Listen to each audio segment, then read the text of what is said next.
নমস্কার সবাইকে। সবাই কেমন আছেন? রকমারি রান্নাঘরে আরও একটা মিষ্টি রেসিপিতে সবাইকে স্বাগত।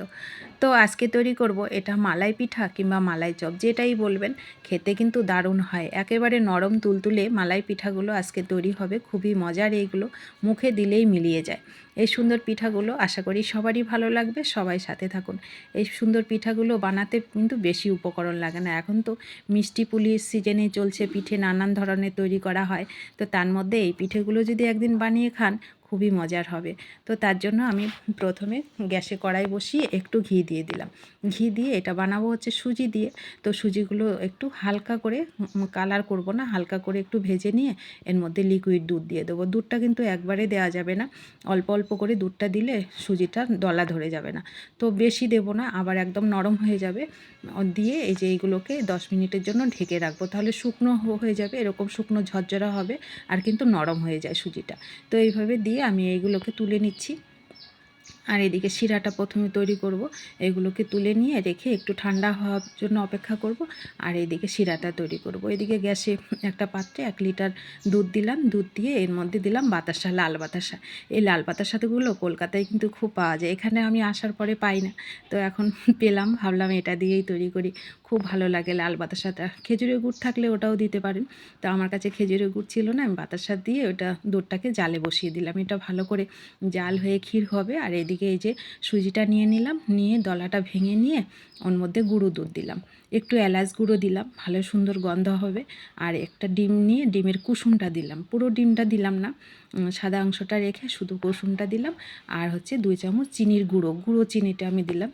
যে মানে গোটা চিনিটা দিলে একটু মাখাতে গেলে একটু টাইম লাগবে, গুঁড়ো চিনিটা দিলেই ভালো হয় মিষ্টিতে। এইবার এটাকে সুন্দর করে মাখাতে হবে। এই মাখাটার উপরেই পুরো মিষ্টির ভবিষ্যৎটা। মানে এত এই মিষ্টির, মানে মিষ্টি হোক কিংবা কেক হোক, কিন্তু এর মাখাটাই হচ্ছে আসল। মাখাটা যত ভালো হবে ততই মানে মিষ্টিগুলো সফট এবং নরম হবে। তো একটু কিছুক্ষণ টাইম নিয়ে এই মাখাটাকে মাখতে হবে। তো আমি 10-15 মিনিট টাইম নিয়ে এটাকে মেখেছি। মেখে এই যে ডোটা রেডি করে নিয়েছি। এইবার এরকম করে আমি শেপ দিচ্ছি। আপনারা আপনাদের পছন্দের শেপ দিবেন। এইভাবে শেপ দিয়ে সবগুলোকে আমি তৈরি করে নিচ্ছি।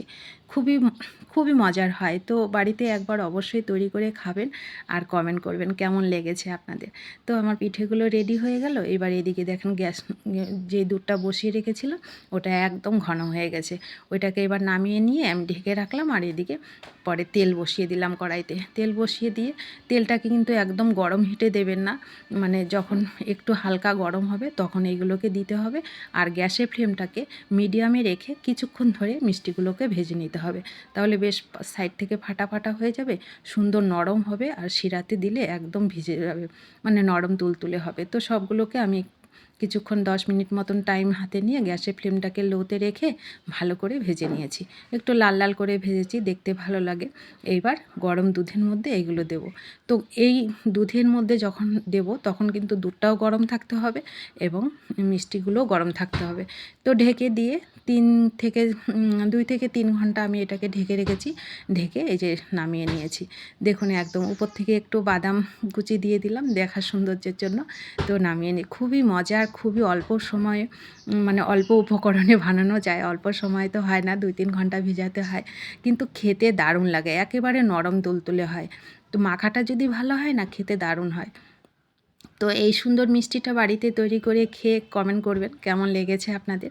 আর ভিডিওটি ভালো লাগলে ইউটিউব থেকে দেখলে ইউটিউব চ্যানেলটা একটু সাবস্ক্রাইব করে দেবেন। আর লাইক করতে কিন্তু ভুলবেন না। আর যারা সাবস্ক্রাইব করেছেন তাদের তো অসংখ্য ধন্যবাদ। তো সবাই ভালো থাকুন, সুস্থ থাকুন, আর সুন্দর মিষ্টিটা বানিয়ে তৈরি করে খেয়ে কমেন্ট করবেন। দেখা হচ্ছে সবার সঙ্গে পরবর্তী ভিডিওতে। তো শেষ পর্যন্ত দেখার জন্য আপনাদের সবাইকে অসংখ্য ধন্যবাদ।